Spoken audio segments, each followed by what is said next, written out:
வருக என வரவேற்கிறோம்.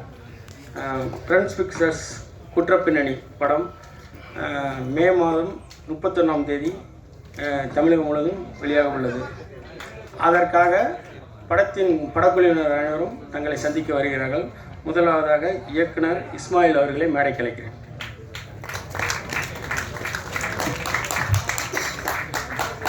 அடுத்ததாக Annamalai cine arts Rajaram sir அவர்களை மேடைக்கு அழைக்கிறேன். கேமராமேன் சங்கர் செல்வராஜ் அவர்களை மேடைக்கு அழைக்கிறேன். இசையமைப்பாளர் ஜித் அவர்களை மேடைக்கு அழைக்கிறேன். கலை இயக்குனர் கார்த்திக் அவர்களை மேடைக்கு அழைக்கிறேன். எடிட்டர் நாகராஜ் அவர்களை மேடைக்கு அழைக்கிறோம்.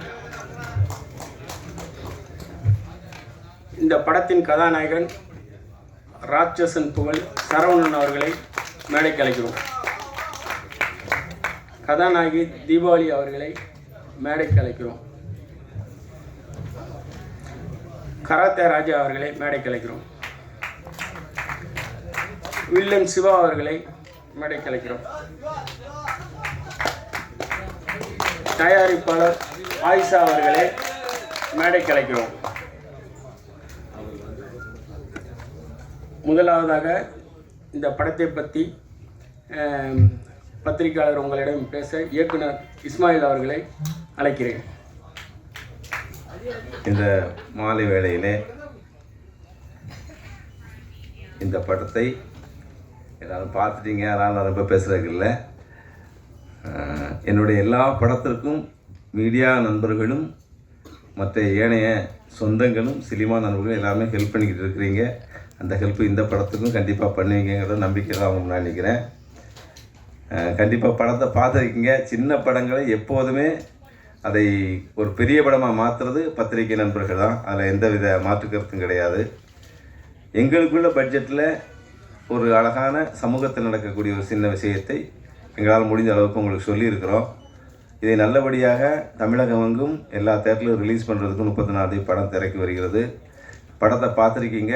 இதனுடைய குறைகளை விட நிறைகளை அதிகமாக நீங்கள் எழுதி எங்களுக்கு பெரிய சப்போர்ட் பண்ணணும். அந்த உங்களுடைய சப்போர்ட்டில் தான் எங்களுடைய அடுத்த படமும் இருக்கிறது. அடுத்த படத்திற்கு பின்னால் பலருடைய வாழ்க்கையும் இருக்கிறது என்பதை வேண்டி விரும்பி கேட்டுக்கொண்டு நீங்கள் எல்லாம் ஒரு நல்ல விமர்சனத்தை எழுதுவீர்கள், தருவீர்கள் என்ற நம்பிக்கையுடன் விடைபெறுகிறேன். நன்றி, வணக்கம். அடுத்ததாக Annamalai cine arts Rajaram sir அவர்களை பேச அழைக்கிறோம். அனைவருக்கும் இனிய மாலை வணக்கம். இந்த திரைப்படத்தை காண பத்திரிகை நண்பர்கள் மற்றும் தயாரிப்பாளர்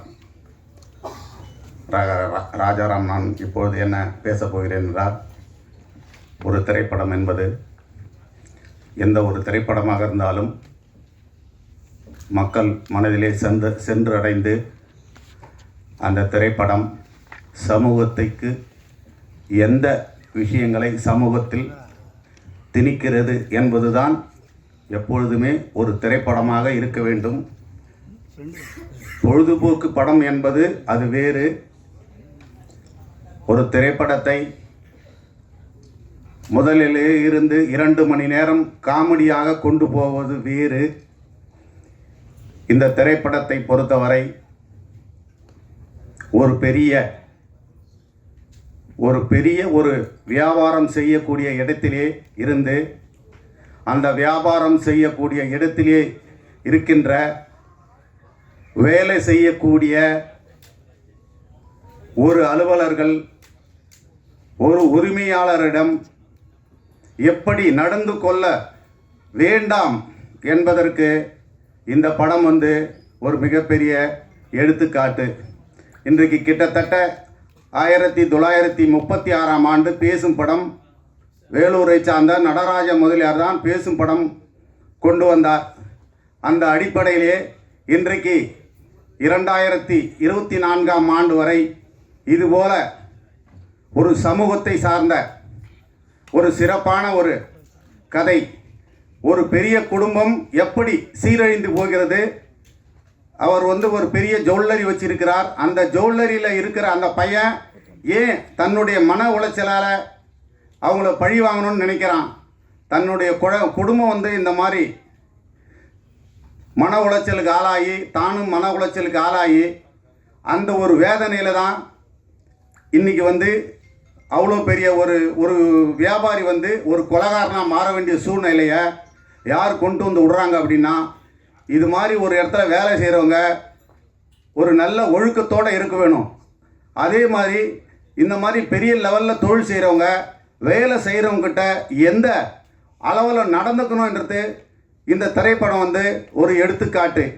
இன்றைக்கு இந்த சினிமா வரலாற்றிலேயே சொல்லப்போனாக்கா மக்களுக்கு ஒரு தெளிவான ஒரு சிந்தனையை வந்து இது மாதிரியான படம் இதுவரையிலும் வரல. இது வந்து இன்றைக்கி வந்து பத்திரிகை நிருபர்கள் எல்லாருமே வந்து இந்த படத்தை பார்த்துட்டீங்க. திரு தம்பி இஸ்மாயில் சொன்ன மாதிரி ஒரு திரைப்படத்தை தூக்கி நிறுத்தத்தும் அந்த திரைப்படத்தை கீழே அப்படியே படுக்க போடுறதும் பத்திரிகைக்காரங்கிட்ட தான் இருக்குது. நீங்கள் வந்து எங்களுக்காக வந்து பெரிய லெவலில் சப்போர்ட் பண்ணலாம் கூட, சமூகத்தை சார்ந்த இது வந்து சிறந்த கதை. இந்த அடிப்படையில் இதை நீங்கள் வந்து சிறு பட தயாரிப்பாளர்லாம் நல்லா இருக்கணுன்றத பத்திரிகை நண்பர்கள்லாம் கொஞ்சம் மனசில் வச்சுக்கிட்டு தமிழ்நாடு பூரா எல்லா தியேட்டர்லேயும் ரிலீஸ் பண்ணுற அளவுக்கு எங்களுக்காக நீங்கள் எழுத வேணாம், சமூகத்தை சார்ந்த கதை அதை பேஸ் பண்ணி பத்திரிகையாளர்லாம் ஒரு சிறந்த ஒரு விமர்சனத்தை கொடுக்கணும். அண்ணாமலையார் சினியார்ஸ் வந்து இன்றைக்கி இந்த முழு உரிமையை வந்து அண்ணாமலையார் சினியார்ஸ் வாங்கியிருக்கு.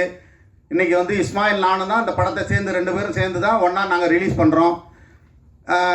ரெண்டாவது வந்து வந்திருக்க பத்திரிகை நண்பர்கள் அனைவருக்கும் அண்ணாமலையார் சீனியார் சார்பாகவும் இந்த விழாவிற்கு என்னுடைய நண்பர்கள் சிறப்பு விருந்தினராக வந்திருக்கும் சீனிவாசா ராஜ் ஜவுளரி சீனிவாசா அவர்களுக்கும் முருகேஷ் அவர்களுக்கும் மற்றும் திரைப்பட தயாரிப்பாளர் திரு ரிஷிராஜ் அவர்களுக்கும் மனமார்ந்த நன்றி தெரிவித்துக் கொண்டு இந்த வாய்ப்பளித்ததற்கு அனைவருக்கும் நன்றி கூறி விடைபெறுகிறேன். நன்றி, வணக்கம். அடுத்ததாக ஒளிப்பதிவாளர் சங்கர் செல்வராஜ் அவர்களை பேச அழைக்கிறோம். இசையமைப்பாளர் ஜித் அவர்களை பேச அழைக்கிறோம். வெற்றி சொல்வதை செயலாக்குவோம். அனைவருக்கும் இனிய மாலை வணக்கம். இது இசை வெளியீட்டு விழா இதே இடத்துல ரொம்ப பிரம்மாண்டமாக நடந்துச்சு. அதில் நிறையா நல்ல பப்ளிசிட்டி பண்ணீங்க. அந்த நேரத்தில் எங்கே பார்த்தாலும் குற்றப்பின்னணி அப்படிங்கிற ஒரு பெரிய போஸ்ட்டு வீடியோ, எந்த இடத்துல பார்த்தாலும் பயங்கரமான விளம்பரம், எங்கே போனாலும் குற்றப்பின்னணின்னு சொன்னால் தெரியாத இடமே இல்லை. அந்தளவுக்கு நம்ம ப்ரெஸ் ரிப்போர்ட்டர் மூலிமா, பத்திரிக்கையாளர் உங்கள் மூலிமா நல்ல ஒரு பிரபலமான விஷயத்தை எங்களுக்கு பண்ணி கொடுத்தீங்க. இப்போ அதே மாதிரி படம் 31 ரிலீஸ் ஆகுது. அதே மாதிரி அதை விட பெரிய ப்ரொமோஷன் செஞ்சு கொடுக்கணும் அப்படின்னு சொல்லிட்டு கேட்டுக்கிறேன். நான் வந்து தப்பாட்டம், தென் தமிழகம், வீமன், தொடர்ந்து குற்றப்பின்னணி, அவர் இயக்குனர் இந்த வாய்ப்பு கொடுத்ததுக்கு இந்த மேடையில் மீண்டும் நன்றி. அவர் இயக்குனர் மட்டுமல்ல, குடும்ப உறவு எனக்கு மட்டுமல்ல அனைத்து கலைஞர்களுக்கும். ஸோ இந்த மாதிரி ஒரு நல்ல எண்ணம் உள்ள நல்ல படைப்பாளி அவர். அந்த படைப்பை நீங்கள் வெளியில் கொண்டு போய் இந்த வெளியிடக்கூடிய நிறுவனம் அண்ணாமலை சினி ஆர்ட்ஸ் அவங்களுக்கும் ஒரு நல்ல பேரை வாங்கி கொடுக்கணும் அப்படின்னு சொல்லிட்டு கேட்டுக்கிறேன். இது ஒரு நல்ல ஆழமிக்க கருத்துமிக்க ஒரு விஷயம். அதாவது ஒருத்தருக்கு ஒருத்தர் பிடிச்சிருக்கு அப்படிங்கிறது வேறு விஷயம். யார் வேணாலும் விரும்பலாம், எப்படி வேணாலும் இருக்கலாங்கிறத தாண்டி தன்னுடைய சொந்த சந்தோஷத்துக்காக தன்னுடைய குழந்தைகளையே இழக்கிற அளவுக்கு போகிறது தான் பெரிய பாதிப்பு அப்படிங்கிறத அற்புதமான கருக்களத்தோடு இதில் சொல்லியிருக்காங்க. அதனால் அனைவரும் சப்போர்ட் பண்ணுங்கள். எல்லா மக்களும் சேர்ந்து தேட்டரில் போய் படத்தை பாருங்கள், ஆதரவு கொடுங்க. நன்றி. அடுத்ததாக கலை இயக்குனர் கார்த்திக். அனைவருக்கும் எனது மாலை வணக்கம். இயக்குனர் என்பி இஸ்மாயிலோட இது எனக்கு 5வது திரைப்படம். இந்த குற்றணி திரைப்படம் என்பது நாங்கள் விதைத்து அது முளைக்க வைத்து அது செடியாக்கி மரமாக்கி காயாக்கி இருக்கிறோம். பத்திரிக்கை ஊடகங்கள் அனைவரும் அது கனியாக மக்களிடத்தை கொண்டு சேர்க்குமாறு உங்களை தாழ்மையுடன் கேட்டுக்கொள்கிறோம். இந்த குற்றப்பின்னணி மக்களிடத்தில் அது முன்னணியாக கொண்டு செல்ல மிக தாழ்மையோடு கேட்டுக்கொள்கிறேன். எனக்கு வாய்ப்பளித்த குற்றப்பின்னணி நண்பர்களுக்கும் குழுவினர்களுக்கும் எனது நன்றிகளை தெரிவித்துக் கொள்கிறேன். அடுத்து எடிட்டர் நாகராஜ் அவர்கள். அனைவருக்கும் மாலை வணக்கம். குற்றப்பிரணி இது என்னுடைய 3வது படம். இந்த படத்தில் நான் எடிட்டராக வேலை செய்கிறதுக்கு வாய்ப்பளித்த எனது இயக்குனர் NP இஸ்மாயில் சார் அவர்களுக்கு ஃபஸ்ட்டு நான் ஒரு வணக்கத்தை சொல்லிக்கிறேன். இதில் வேலை செஞ்ச அனைவருக்கும் எனது நன்றி. தேங்க்யூ. அடுத்து வில்ல நடிகர் சிவா அவர்கள்.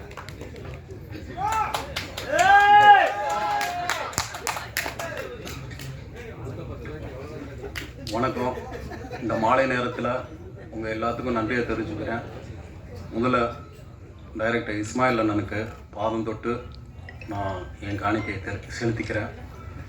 அப்புறம் நிருபர்களுக்கு நீங்கள் தான் வந்து பட்டி தொட்டி எல்லா இடத்துக்கும் இதை கொண்டு போய் சேர்க்கணும்.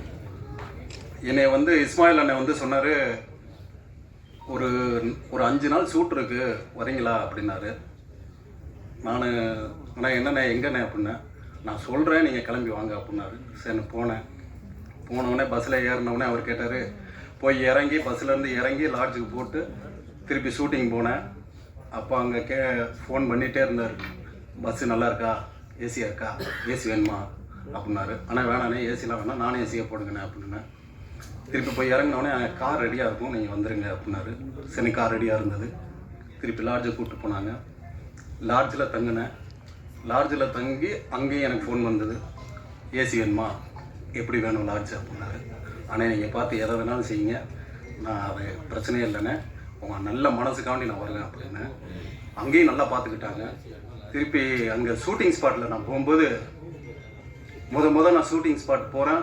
அங்கே இஸ்மாயில் அண்ணன் ஏற்கனவே பணிபுரிஞ்ச ஆளுங்கள்லாம் இருந்தாங்க. அங்கே இருந்த இடத்துல நானும் போய் நிற்கும்போது திடீர்னு மைக்கு கொண்டுட்டு வாங்கினாங்க. சரி ஏதோ ஷூட்டிங் ஆரம்பிக்க போகிறாங்க போல் அப்படின்னு நினச்சிட்டு நான் பேசாமல் இருந்தேன். பார்த்தா எல்லாமே அசம்பிளி பண்ணாங்க. ஏன்னா இது அல்லையா மாதிரி ஏதோ பண்ண போகிறாங்க போல் அப்படின்ட்டு நானும் நின்றேன். இவர் மைக் எடுத்தார். எடுத்துகிட்டு மேக்கப் மேன் உங்களுக்கு ஏதாவது பிரச்சனை இருக்கா அப்படின்னாரு. சார் எனக்கு எதுவும் பிரச்சனை இல்லை. Right okay. இப்படியே ஒவ்வொரு டெக்னீஷியனாக கேட்டுகிட்டே வந்தார். அப்போ ப்ரொடக்ஷனில் கேட்டார், தம்பி உங்களுக்கு எதுவும் பிரச்சனையா அப்படின்னாரு. இல்லை சார் எங்களுக்கு எதுவும் பிரச்சனை இல்லை, ஆனால் எனக்கு பிரச்சனைப்பா அப்படின்னாரு. என்ன சார் அப்படின்னா அவங்க கேட்டாங்க. அதுக்கு கேமராமேன் வந்து தண்ணி கேட்கும்போது நான் அசிஸ்டண்ட்டு போய் எடுத்துகிட்டு வந்தார். நான் உங்களை எத்தனை பேர் வச்சுருக்கேன் இங்கே வேலைக்கு அப்படின்னாரு. சார் இங்கே 4 பேர் இருக்காங்க. 4 பேர் நான் வேலைக்கு வச்சு நீங்கள் வந்து கேமராமேன் அசிஸ்டண்ட்டாக போய் தண்ணி எடுக்க விட்ருக்கீங்க. வேணால் உங்களுக்கு வேலை கொஞ்சம் கஷ்டமாக இருந்தால் சொல்லுங்கள், நான் வேணால் போய் எடுத்துகிட்டு வரேன்னாரு. இப்படி ஒரு டைரக்டரை வாழ்நாளில் மறக்க முடியாது. ஏன்னா நல்ல ஒரு கஷ்டப்படுற ஆளுகளுக்கு, திறமை உள்ள ஆளுகளுக்கு சாலை கிராமத்தில் எவ்வளவோ பேர் திரியிறாங்கமே வாய்ப்பு தேடி அலைஞ்சிக்கிட்டு இருக்கிறாங்க. அவங்கள தேடி கண்டுபிடிச்சி நல்ல டைரக்டருங்க எங்களை மாதிரி ஆளுங்களுக்கு வாய்ப்பு கொடுத்ததுக்கு ரொம்ப நன்றி. அதே மாதிரி கஷ்டப்படுறவங்க இன்னும் நிறையா பேர் சாலை கிராமத்தில் இருக்கிறாங்க, அவங்களுக்கும் வாய்ப்பை கொடுங்க. உங்களோட புகழாரம் ஓடிக்கிட்டே இருக்கும். நம்ம போகும்போது எதையும் கொண்டு போகிறதில்ல, உங்களோட நினைவுகள் மட்டும் என்னைக்கு ஒழிச்சிட்டே இருக்கும். இந்த தருணத்தில் நன்றியை தெரிவிச்சுக்கிறேன். நன்றி, வணக்கம். அடுத்ததாக அண்ணன் கராத்தே ராஜா அவர்களை அழைக்கிறோம். எல்லாருக்கும் வணக்கம். இந்த நிகழ்ச்சிக்கு வந்திருக்கிறோம் பத்திரிகை துறை சார்ந்த சகோதரர்களுக்கும் அண்ணன்களுக்கும் என் மனமார்ந்த நன்றி நான் சொல்கிறேன். ரொம்ப சந்தோஷமாக இருக்குது. இந்த குற்ற பின்னணி இந்த படத்தோடைய ரிலீஸுக்கு தயாராக இருக்குது. என்னுடைய அன்பு நண்பர் இஸ்மாயில், என்னுடைய அன்பு சகோதரர், அவருக்கு என் மனமார்ந்த நன்றியை நான் சொல்லிக்கிறேன். தொடர்ந்து அவரோட படங்கள் எனக்கு நல்ல வாய்ப்பு கொடுப்பாங்க, எல்லாருக்குமே நல்ல வாய்ப்பு கொடுப்பாங்க. இந்த படத்தில் எனக்கு வில்லனாக தான் வந்து வாய்ப்பு கொடுத்தாரு. நான் பழனிக்கு போயிட்டேன். போன உடனே வில்லன் ரோல் தான் சொன்னாங்க. அப்போ நான் வந்து இஸ்மாயில் கிட்ட போய் சொன்னேன், எனக்கு ஏதோ ஒரு நெருடலாக இருக்குது, எனக்கு நெகட்டிவ் ரோல் பண்ண கஷ்டமாக இருக்குது, எனக்கு ஒரு பாசிட்டிவாக நல்ல ரோல் கொடுக்குறீங்களா இஸ்மா அப்படின்னு. என்ன ராஜா, நான் எல்லாமே ரெடி பண்ணிட்டேன், என்ன இப்படி சொல்கிறீங்க அப்படின்னாரு. இல்லை எனக்கு ஏதோ ஒரு உறுத்தலாக இருக்குது, எனக்கு அந்த சீன்லாம் சொன்னார், அந்த பெண்ணை கொள்வது அதெல்லாம். இல்லை எனக்கு ஏதோ ஒரு மாதிரி டிஸ்டர்பாக இருக்குது அப்படின்னு. என்னுடைய அந்த நான் அப்படி கேட்கவே முடியாது, கேட்கவும் கூடாது. ஆனால் என்னுடைய உணர்வை வந்து ஒரு சகோதரராக அவர்கிட்ட நான் சொன்னேன். உடனே என்னுடைய உணர்வை புரிஞ்சுக்கிட்டு உடனே என்ன செய்யலாம், எனக்கு ஒன்றும் புரியலையே அப்படின்னாரு. சரி இருங்க நான் பிளான் பண்ணுறேன்னாரு. நான் அவர்கிட்ட சொன்னேன் போலீஸை கூட கொடுங்க அப்படின்னா, இல்லை ராஜா அது எல்லாமே லைனில் வந்தாச்சு, கேரக்டர் போயிட்டுருக்கு, திடீர்னு ஒன்றும் பண்ண முடியாது, நீங்கள் எவ்வளோ சாதாரணமாக கொடுத்தாலும் கொடுங்க, எனக்கு ஒரு பாசிட்டிவான ரோல் கொடுங்க அப்படின்னு சொன்னேன். என்னுடைய வார்த்தைக்கு அவ்வளோ பெரிய மதிப்பு கொடுத்து அந்த ஷூட்டிங்கும் கொஞ்சம் ஒரு ஹாஃப் டே 1 டே எதுவும் மாறிச்சு. அந்த சிரமங்களையும் தாங்கிக்கிட்டு என்னை ரூம்லேயே வெயிட் பண்ண வச்சுட்டு அந்த பிசி ரோல் வந்து அதுக்குள்ளே கரெக்டாக என்ட்ரி கொடுத்துருப்பாரு. அது ஒரு ஆர்டிஸ்ட்டாக ஒரு சகோதரராக என்ன நினச்சாருன்னு தெரியல, அந்த மதிப்பளித்து ஒரு இயக்குனர் இப்படி செய்கிறது பெரிய விஷயம். அந்த ரோல் எனக்கு கொடுத்துருப்பாரு. அதுக்காக நான் மிகுந்த நன்றியை நான் இஸ்மாயிலுக்கு நான் சொல்லிக்கிறேன், டீமுக்கு. அப்புறம் இதில் வில்லனாக நடித்த சகோதரருக்கு என்னுடைய மனமார்ந்த நன்றியை நான் சொல்லிக்கிறேன். நல்ல ரோல், நல்லா பண்ணியிருக்கீங்க. நான் அந்த ரோல் பண்ணியிருந்தால் கூட உங்கள் அளவுக்கு நான் பண்ணியிருக்க முடியாது. அது நான் வந்து ஃபீல் பண்ணேன். தேங்க்ஸ் பிரதர், ரொம்ப நல்லா பண்ணியிருந்தீங்க. நான் இப்போ பார்க்கும்போது கூட அவ்வளோ பர்ஃபெக்டாக என்னால் பண்ண முடியாது, அது வேறு மாதிரி இருந்திருக்கும். அது எவ்வளோ பொருத்தமாக இருக்குமா அப்படின்னு தெரியாது. உங்களுக்கு ரொம்ப பொருத்தமாக இருந்தது, அதை நான் வந்து வாழ்த்துறேன். ரொம்ப நல்லா இருந்தது. நான் விட்டு கொடுத்தது ரொம்ப சரியாக இருந்த ஒரு ஃபீல் எனக்கு வந்துச்சு. ஏன்னா எல்லா வாய்ப்பும் நமக்கு வரணும்னு நம்ம ஆசைப்பட வேணாம். ஏன்னா மற்ற சகோதரர்களுக்கும் அது போய் கரெக்டாக சேரும். நம்ம ஒன்று விட்டு கொடுத்தோன்னா நமக்கு நல்ல ஒரு பொசிஷனை இறைவன் கொடுப்பாருங்கிறது எனக்கு நம்பிக்கை உண்டு. அந்த வகையில் எனக்கு தொடர்ந்து ஒரு நல்ல ரோலாக வரணும், பாசிட்டிவான ரோல் வரணும், ஒரு ஃபேமிலி ரோல் வரணும் தான் எனக்கு ரொம்ப ஆசை. ஆனால் தொடர்ந்து எனக்கு வில்லன் ரோல் தான் வருது. ஒரு சில படங்களில் பாசிட்டிவ் ரோல் வருது. நீங்கள் எல்லோரும் பெரிய பெரிய சீனியர்ஸ்லாம் இன்றைக்கி இருக்கீங்க. நீங்கள் எல்லோரும் நல்லா வாழ்த்தி, நானும் ரொம்ப வருஷமாக அவங்க கூட உங்களுக்கு அப்புறம் வந்து கூட நான் முயற்சி பண்ணிகிட்டே இருக்கேன். நீங்களும் பார்த்துட்டீங்க. நீங்கள் எல்லோரும் மனசார இந்த நேரத்தில் வாழ்த்துன்னு சொல்லி இந்த நேரத்தில் அவங்க நான் கேட்டுக்கிறேன். இந்த இடத்துக்கு இஸ்மாயில் வந்து இந்த படத்தை கொண்டு வரத்துக்கு எவ்வளோ கஷ்டப்பட்டார்னு எனக்கும் தெரியும். நான் ஆஃபீஸில் போயிருந்திருக்கேன், அவர் கூட கொஞ்சம் பயணம் பண்ணிகிட்டு இருக்கேன். எனக்கு ரொம்ப ஆச்சரியமாக இருக்குது. இது வந்து இறைவனால் மட்டும்தான் முடியும் இந்த பொசிஷனுக்கு அவர் வந்தது. இஸ்மாயிலுக்கு உறுதுணையாக இருக்கிற அத்தனை நல்ல உள்ளவங்களுக்கும் இந்த இடத்துல நான் நன்றி சொல்லிக்கிறேன். ரொம்ப சந்தோஷமாக இருக்குது. இந்த சமூகத்தில் நடக்கிற மறைவாக நடக்கிற ஒரு தவறை தோல் உரிச்சிருக்காரு இஸ்மாயில். இது வந்து இந்த விஷயத்தை எல்லோரும் ஓப்பனாக சொல்ல முடியாது இல்லையா? ஒரு மாதிரியான ஒரு உணர்வு இது. எவ்வளோ குடும்பங்கள் இன்றைக்கி சிதைஞ்சிருக்குங்கிறது அதை சுட்டி காட்டியிருக்காரு. இது வந்து ஒரு பெரிய ஒரு நல்ல மாறுதலுக்கான ஒரு துவக்கமாக இருக்குன்னு சொல்லி இந்த நேரத்தில் கேட்டுக்கிறேன். குற்ற பின்னணி வெற்றி அடைய நீங்கள் எல்லோரும் உறுதுணையாக இருக்குன்னு சொல்லி இந்த நேரத்தில் கேட்டுக்கிறேன். நன்றி, வணக்கம். ஒளிப்பதிவாளர் சங்கர் செல்வராஜ் அவர்களை மேடைக்கு அழைக்கிறோம். அவர்கள் தற்போது பேசுவார்கள்.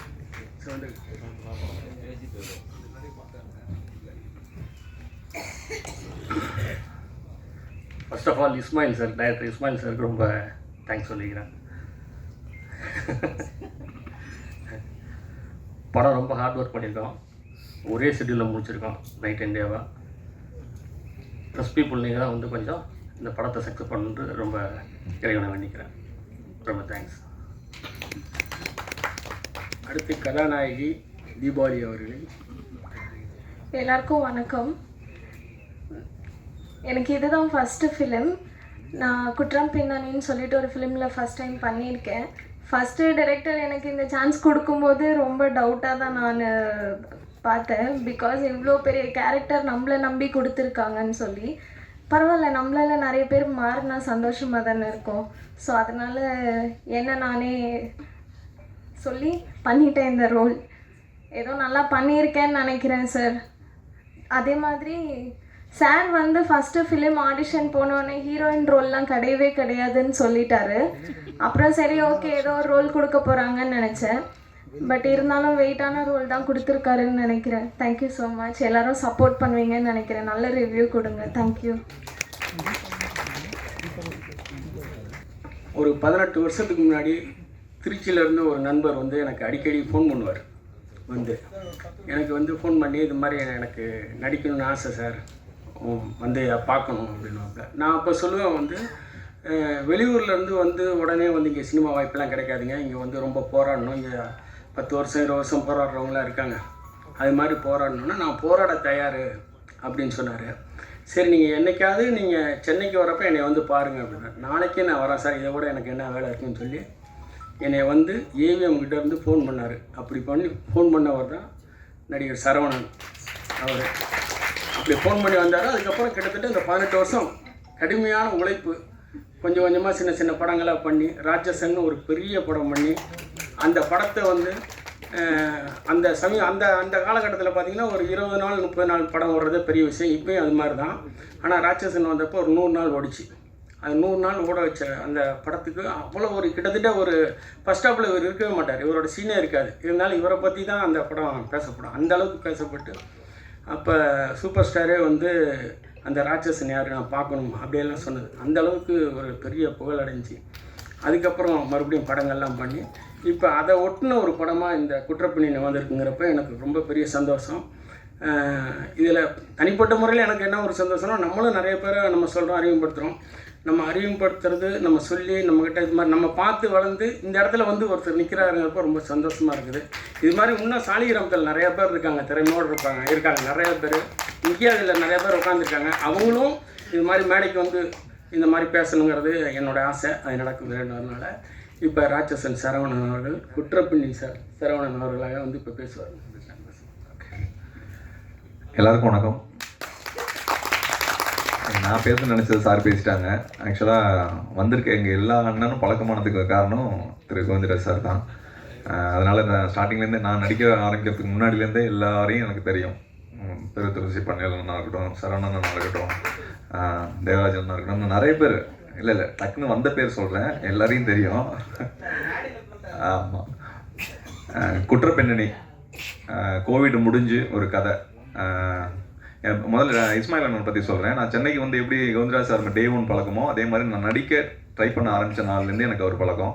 அவர் சின்ன சின்ன படங்கள் பண்ணிக்கிட்டு இருந்தாலும் ரொம்ப நேர்மையாக ரொம்ப நியாயமாக பண்ணக்கூடிய ஒரு ஆள். அது நான் மட்டும் இல்லை, இந்த சாலிகிராமத்துக்கே தெரியும், சினிமாவுக்கே தெரியும். அப்படி இருக்கிற ஒரு நாள் எங்கள் அப்பா உடம்பு சரியில்லைன்னு ஊரில் போய் ராட்சசன்லாம் முடிச்சுட்டு இருக்கும்போது தம்பி ஒரு 10 நாள் பழனி வர முடியுமான்னு கேட்டார். சிவான்னு சொன்ன கதை மாதிரி அதுக்கு ஒரு கதை இருக்குது. நானும் போயிட்டேன். ரொம்ப பிடிச்சி பண்ணோம். கேமராமேன் உண்மையிலே ரொம்ப super cameraman sir, Shankar sir. நான் 4 மணிக்கு எழுந்துச்சி குளிச்சு ரெடியாகி கிளம்புறனோ இல்லையா, அவர் ரெடியாகி வந்து ஹோட்டல் கீழே நின்று போலாமா அப்படிம்பாரு. அந்த பக்கம் பார்த்தா இன்னொரு டீ கடையில் டேரக்டர் இஸ்மாயில் அண்ணன் வந்து அவரே நான் இங்கே தான் நிற்கிறேன்ப்பா போலாம்ப்பா அப்படிம்பாரு. டீம் வருதா, யூனிட் வருதா, ஆள் வர்றாங்களா, அதெல்லாம் கிடையாது. 3 பேரும் டெய்லி அந்த இருந்த எல்லா நாளும் தயாராக இருந்த ஒரு படம். இதில் நிறைய குறைகள் இருக்கும். ஏன்னா இந்த கதை என்னென்னா அவங்க எல்லாருக்கும் இல்லை, எங்கள் தாத்தாவிலேருந்து என் பேரங்காலம் இல்லை உங்கள் பேரன் அவங்க பேத்தி காலம்லையும் இது நடந்துகிட்டு இருக்கிறது தான், நடக்கிறது தான். என்னென்னா ஒரு கால் அடிபடுறது, ஒரு பஞ்சர் ஆகிறது, ஒரு சின்ன திருட்டு, இது எல்லாமே நம்ம நியூஸாக இவங்கெல்லாம் எழுதி படிக்கும்போது அந்த நேரத்துக்கு ஒரு என்டர்டெயின்மெண்ட்டாக சாதாரணமாக தெரியும். ஆனால் அதை நமக்கு பாதிக்கும் போது தான் அதோட வலிங்கிறது என்னன்னு எல்லாருக்கும் தெரியும். ஏன்னா கோடி பேர் வந்துட்டாங்க. இப்போ சினிமாவில் நடிக்கிறதுமே கோடி பேர் நடிக்கிறாங்க. அந்த ராட்சசனையை எனக்கு கிடச்சிதுன்னு நான் தேடல் தான் எனக்கு கிடச்சிது. அது மாதிரி ஒரு குற்றங்கிறது மற்றவங்கள்ட்ட பார்க்கும்போது சாதாரணமாக தெரியல, ஆனால் அது நமக்கு நடக்கும்போது அதோட வீரியம் தாங்கவே முடியாது. அது நடக்கக்கூடாதுங்கிறது. இப்போ டெய்லி குற்றம் நடக்குது, டெய்லி செயின் ஸ்நாச்சிங் பசங்க பண்ணுறாங்க, கஞ்சா அடிக்கிறாங்கன்னு எவ்வளோ நியூஸ் வருது. அது ஏன் நிற்கலை, ஏன் திரும்ப திரும்ப நடந்துக்கிட்டே இருக்குது? ஏன்னா யாருமே தானுக்கு நடக்கிறவங்களையும் யாரும் அதை பெருசாக எடுத்துக்கிறது இல்லை. அதனால் இந்த கதையை வந்து ஒரு ரொம்ப சிம்பிளான லைனாக இருந்தாலும் சாதாரணமாக பண்ணியிருந்தாலும் இதை பண்ணணும்னு நினச்சி பண்ணியிருக்காரு. அதுக்காக நான் எந்த கேள்வியும் கேட்காம நடித்தேனாலே நல்லா நடிச்சிருக்கேன்னு தெரியல, அதை தான் சொல்லணும், நீங்கள் தான் சொல்லணும். நான் ரொம்ப சந்தோஷமாக இருந்துச்சு இதில் ஒர்க் பண்ணும்போது. ஏன்னா ஒரு படம் ஒரே ஷெட்யூலில் போகிறது இன்றைக்கி ரொம்ப கஷ்டமான சூழ்நிலையில், ஒரே ஷெட்யூலு திரும்பலாம் வரல, அப்படியே அன்றைக்கி போயிட்டு ரிட்டன் வரும்போது படம் முடிச்சுட்டு வந்தோம். அது மாதிரி வந்திருக்கோம். தயவுசெய்து இன்றைக்கி எல்லா இடத்துலையும் நெகட்டிவிட்டி ரொம்ப ஈஸியாக இருக்குது, பாசிட்டிவ் ரொம்ப கம்மியாக இருக்குது. தயவுசெய்து உங்கள்கிட்ட கெஞ்சி கேட்டுக்கிறேன், இந்த படம் இல்லை எந்த படமாக இருந்தாலும் இருக்கிற முதல்ல நல்லது என்னன்னு சொல்லிடுங்க. ஏன்னா இப்போ நம்ம ஒரு வீடு கட்டுறோம்னா வீட்டுக்குள்ளே போனோன்னு ஒரு பூஜை அறையோ பெட்ரூமோ தான் காட்டுறோம், டாய்லெட்டை காட்டுறதில்ல. ஆனால் எல்லா வீட்லேயும் டாய்லெட் இருக்குது, எடுத்தோடனே யாரும் டாய்லெட்டை காட்டுறதில்லை. அது மாதிரி தயவுசெய்து கெஞ்சி கேட்டுக்கிறேன். ப்ளஸ்ஸை எழுதுங்க. இது நான் நிறைய படம்லாம் பண்ணல, 2-3 படம் தான் பண்ணியிருக்கேன். என்னால் அண்ணன்ட்ட உரிமையாக கேட்கலாங்கிற உரிமையில இல்லை அண்ணன்கள்ட்ட கேட்குறேன். இந்த படத்தை நல்லபடியாக எழுதிங்கன்னு நம்புகிறேன். நன்றி, தேங்க்யூ.